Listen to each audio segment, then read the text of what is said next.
Bonjour de Kanaki.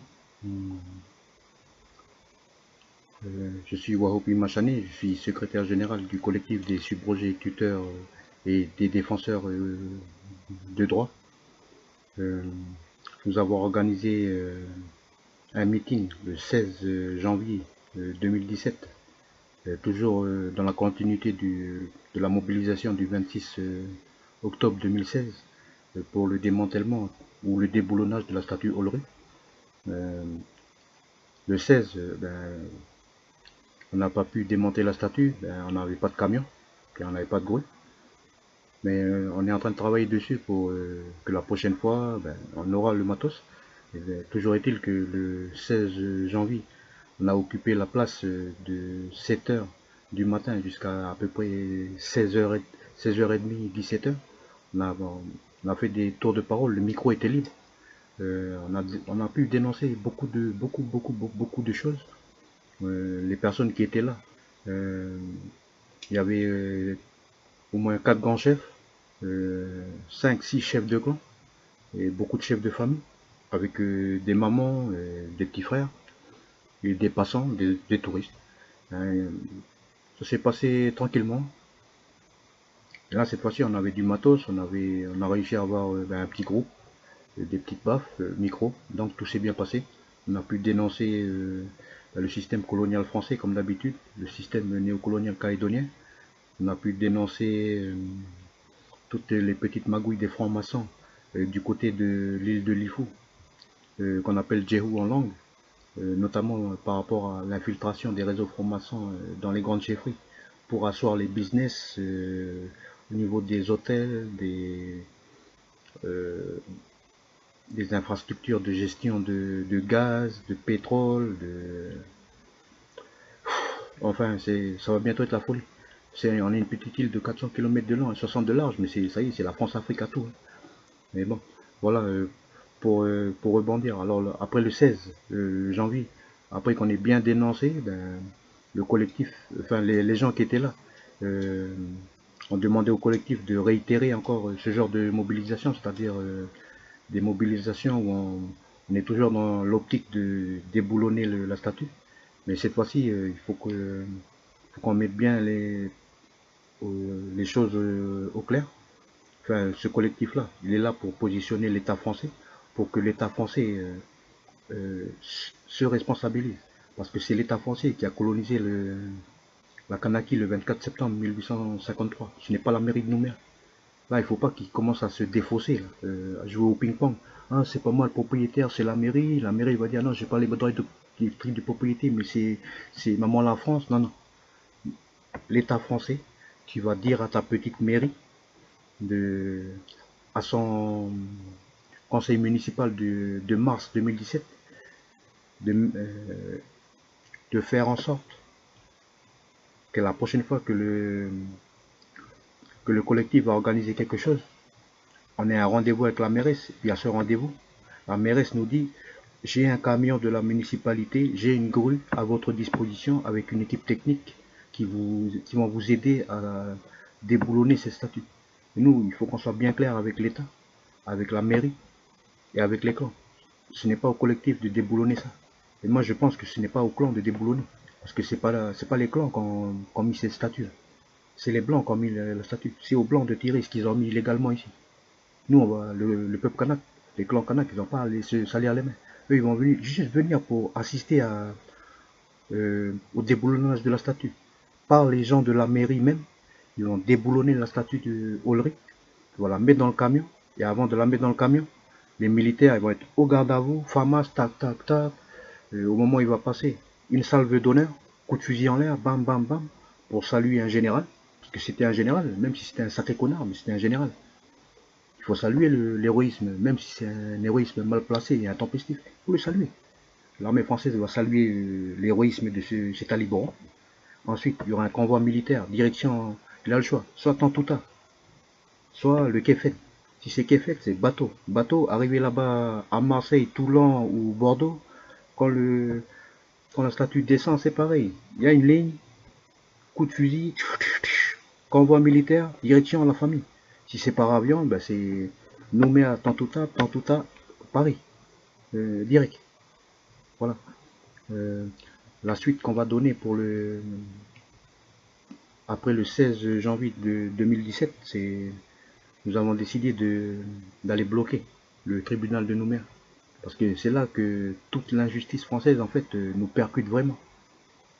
Ça va nous permettre de bien dénoncer les abus d'autorité, puis les actes attentatoires à la liberté individuelle du Kanak qui se passent à l'intérieur de cette basse-cour républicaine formation. Parce que c'est ça, en fait. Dedans, il n'y a que des formations, il n'y a que des mecs qui jouent avec des feuilles. Ben ouais. Et nous, ce qu'on va profiter de bien dénoncer le jour là-haut, c'est la présence ici en Kanaki d'un certain Yves Matisse. Nous, on se demande que fait cette barbouze française ici. Qu'est-ce qu'il fait ici?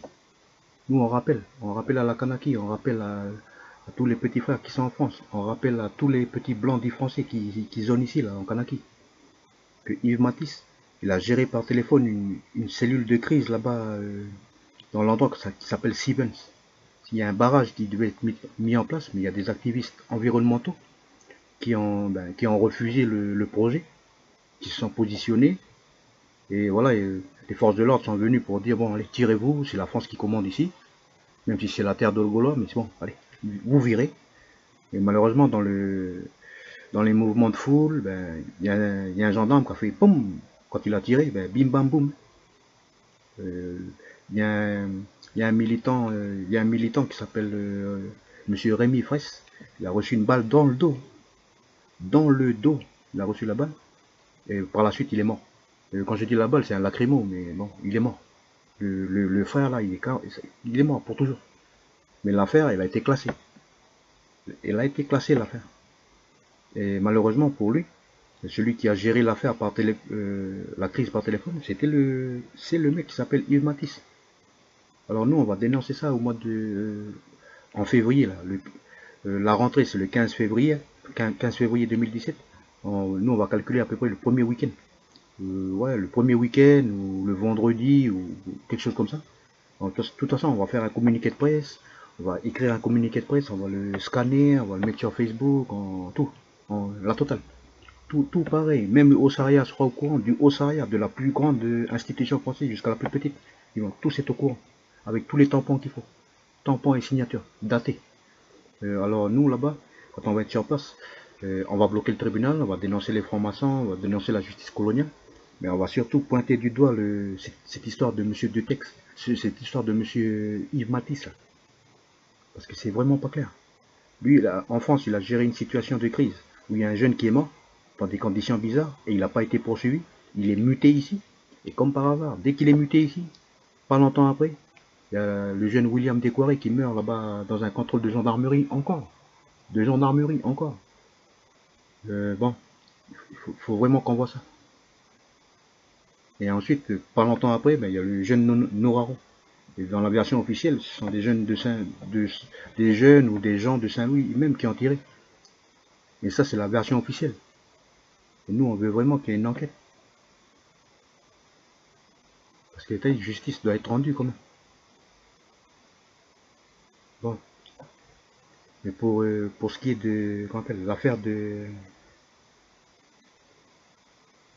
Yves Matisse, il faut essayer de revenir à 2015, quand les 2015 ou 2014, quand les tours de Saint-Quentin ont été dynamités puis sont écroulés.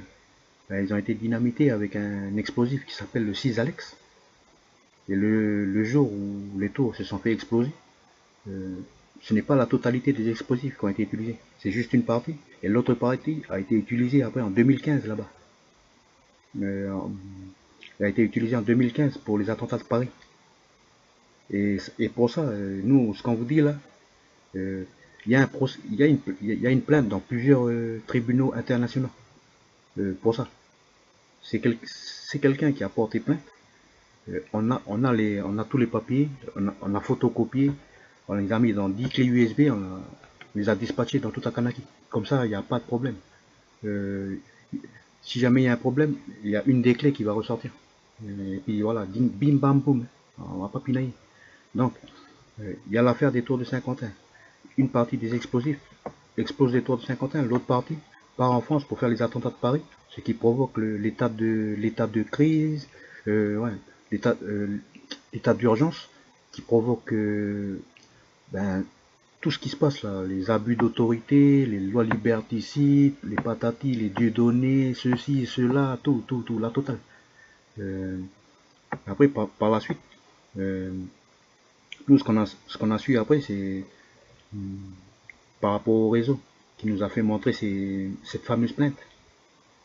C'est que le 6 Alex qui a été pris de Kanaki pour exploser là-bas à Paris, il visait à peu près 3 personnes. Il visait un comptable, un juriste et un macro. Et quand on dit macro, automatiquement derrière, il y a une histoire de prostitution. Et dans cette histoire de prostitution, il y a des élus socialistes. Il y a des élus socialistes qui en gros, ils se sont fait tailler des pipes, quoi. C'est ça le mot, quoi. Ils ont bien utilisé le réseau de prostitution, hein, pour les cérémonies maçonniques, tout ce qu'on veut, tout, la totale. Et puis bon, après ces témoins gênants, il faut les éliminer. Ben, ils ont utilisé le 6 Alex de Kanak, enfin, qui a été utilisé en Kanaki pour péter voilà, pour faire le petit attentat de 2015 à Paris, où ils ont tous chialé, là, nous sommes Charlie, ou je sais pas trop quoi, après. Voilà. Ensuite, il y a eu l'affaire Detex. Monsieur Jean-Pierre Detex, c'est un vieux, c'est un vieux blanc. Bon, il est militant indépendantiste, sans droit, ok, ok. Mais dans tous les cas, il a été retrouvé à moitié nu là-bas à Nouville, dans la plage des nudistes. Et c'est un petit jeune de l'île des Pins qui est parti en prison pour ça, mais en tous les cas, il est mort. Celui-là, c'est un vieux qui est un vieux militant de Lucie. Voilà, ça. Ensuite, on part, il y a le jeune décoré qui tombe, il y a le jeune Nourao qui tombe. Alors on a les tours de Saint-Quentin, on a deux textes, on a l'affaire décorée, on a l'affaire Nourao. Tout ça, là, toutes ces affaires sont liées. Et nous, on est en train de vraiment se demander quand est-ce qu'il y aura un juge d'instruction qui aura vraiment le courage de faire une enquête impartiale, minutieuse, pour découvrir quel est ce réseau de barbouzes qui provoque ce genre de choses ici. Parce que à chaque fois qu'il y aura des choses, ça va pas être des blancs qui vont mourir par terre, hein. Ça va toujours être des Kanaks. Et nous on rappelle que il y a un mec aussi qui, un jour, il faudra qu'il soit jugé. C'est monsieur Dassonville, le petit arrêté là pour la facilitation de prendre les petits flingos. C'est bien lui. Et lui, c'est un ancien mec du raid. Il est pas venu ici pour n'importe quoi, lui. Lui, il était venu ici, c'est pour casser lui ses cailloux. Il faut bien se rappeler de ce mec. Parce que lui aussi, un jour, quand on va être souverain, on va le poursuivre. Il faut qu'on le poursuive, celui-là aussi. Puis, de toute façon, tout le réseau, tous les réseaux, c'est exactement ce qu'il y a à faire.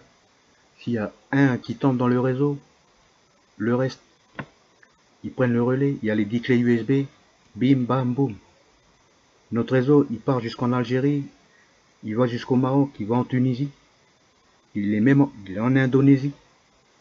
On est tout partout, on est tout partout. La France, elle ne pourra pas se sauver. Elle pourra pas se sauver. Alors nous, on dit simplement que le collectif des subrogés tuteurs, nous allons demander au mois de février, on va, au micro, on va soutenir l'avocat de la famille Décoiré dans sa procédure de réouverture du dossier. Parce que après ce qu'on a su dans le journal, les Nouvelles-Calédoniennes, ce gros torchon colonial, eux, ils nous disent dedans que, ben, en fin de compte, ben, l'affaire est classée. Comment ça, l'affaire est classée? Comment ça? Le gendarme qui a tiré, il n'a pas fait de garde à vue. Ses collègues n'ont pas fait de garde à vue. Il n'a pas fait de déposition. Il n'y a pas eu une enquête. Il n'a pas été mis en mandat de dépôt. Encore une fois, le tribunal se cache derrière le silence. Enfin, en tous les cas, cette vidéo, c'était pour vous dire que après l'opération du 16 janvier 2017, où on a fait le meeting de dénonciation à la place des cocotiers pour le déboulonnage de la statue Olory, nous avons pu monter à la mairie, déposer un courrier dans lequel il est stipulé que il faut que la mairie, à son conseil municipal du mars 2017, mette à son ordre du jour 2 points. Le premier point, c'est fourniture des droits et titres de propriété de la mairie de Nouméa sur la statue Ollery et sur le sol sur lequel la statue Ollery est plantée. Illégalement, bien sûr. Ensuite, point numéro 2. Mise en place des modalités de démontage de la statue, c'est-à-dire fourniture par la mairie du camion, de la grue, de l'équipe technique, des soudeurs, des déboulonneurs, patati patata. Et puis de toute façon, et pour le reste, c'est-à-dire la cérémonie avec les francs, la cellule Eniana, l'ONG Eniana, avait déjà envoyé des courriers pour leur demander leur participation. Alors, c'est suite à tout cela, la journée du 16, que nous allons organiser au mois de février, sûrement après la rentrée scolaire, c'est-à-dire le 15 février 2017. Nous allons voir une date qui correspond peut-être à un mercredi, ou voilà, pour aller faire notre petit meeting là-haut. Et nous invitons à ce jour-là les policiers à venir assurer la sécurité des personnes, la police nationale, la police municipale. On invite aussi la gendarmerie, l'armée française. Venez. Et quand vous allez venir, venez avec vos droits et titres de propriété. Parce que sinon, c'est pas la peine, vous restez chez vous. Vous restez chez vous, c'est pas la peine. Et ensuite, point important, le 16, au mois de février 2017, quand on va faire notre meeting, on va bien dénoncer ce qu'on appelle la loi de mai 2010. Cette loi, elle a été votée en catimini entre les partis politiques, pour permettre ceci. Cette loi, elle permet au tribunal de Nouméa d'interdire au Kanak d'être défendu par un défenseur de son choix. Et ça, là, c'est une violation de l'article 6 oui, c'est une violation de l'article 6 alinéa 3 point C de la Convention de défense des droits de l'homme de la Commission européenne. Et ça, c'est et qui stipule comme ça que tout accusé déjà a droit, tout accusé a droit à un procès, ça c'est le truc normal. Mais tout accusé a droit à être défendu ou représenté par un défenseur de son choix. C'est bien dit défenseur, c'est pas dit avocat du barreau de Nouméa, avocat du barreau de London, non, c'est défenseur. Et nous sommes des défenseurs de droit. On a le droit de défendre le Kanak, surtout quand le Kanak vient nous voir, nous dépose un geste coutumier pour le défendre dans un tribunal français où il n'a pas à être jugé. Parce que lui, chaque Kanak ici en Kanaki, techniquement, il est de l'article 75. Et tout Kanak de l'article 75 n'a pas à être jugé dans un tribunal français, qui est déjà illégal ici et sans droit ni titre. Enfin, voilà, c'est important de savoir ça. Le Kanak, il y a deux sortes de Kanak ici. Il y a le Kanak de l'article 75, qui est Kanak régi par la coutume. Ce genre de Kanak là, ils n'ont pas à être jugés dans le tribunal du Blanc, c'est-à-dire au tribunal de Nouméa, de Koné ou de Lifou. Il faut qu'ils soient déférés par la police coutumière devant la cour d'examen coutumier de son district, c'est-à-dire devant son grand chef. Et son grand chef tranche. Puis les sanctions coutumières, astiquer à coup de nerf de bœuf, queue de raie, ça c'est le problème du Kanak. Ça regarde pas le blanc. Le Kanak il a le droit de faire ça. Mais par contre, les Kanaks qui sont article 34, ils sont dans le même statut que les citoyens français de droit commun. Ce sont des Français. Et comme ce sont des Français, ben eux là, il faut qu'ils aillent se faire juger au tribunal du Blanc. C'est comme ça. Mais par contre, quand il y a des Kanaks, article 34, qui n'ont pas d'argent à donner, qui n'ont pas 550 000 à donner à un avocat dans le métier et limité par le cadre de la loi 1901, ben, eux là, ces gens-là, comment ils font? Ils vont aller voir un avocat commis d'office. Mais l'avocat commis d'office, c'est quoi ça? Il prend le Kanak article 34 comme un cobaye? Non, non, non, non. Nous on dit comme ça, si le Kanak il préfère l'avocat commis d'office, c'est son droit, prends l'avocat commis d'office. Mais si le Kanak article 34, il préfère voir un défenseur de droit comme nous, c'est son droit aussi. Et nous on est en droit de le défendre. C'est c'est le genre de sujet qu'on va parler, mais vous verrez. Et tous les intervenants ont des choses très intéressantes à dire. Ce sont des personnes qui ont vécu beaucoup d'expériences au tribunal de Nouméa en tant que défenseur, en tant que papa, en tant que maman aussi, parce qu'il y a des mamans défenseurs aussi, il faut le savoir. Euh, ben voilà les frangins. Merci pour l'écoute. Désolé, elle est un peu longue la vidéo. C'était pour vous dire que vous donnez rendez-vous après la rentrée de février 2017 devant le tribunal parce qu'on va le bloquer. Il faut qu'on dénonce la justice coloniale ici au Canada. Vous l'avez dit assez.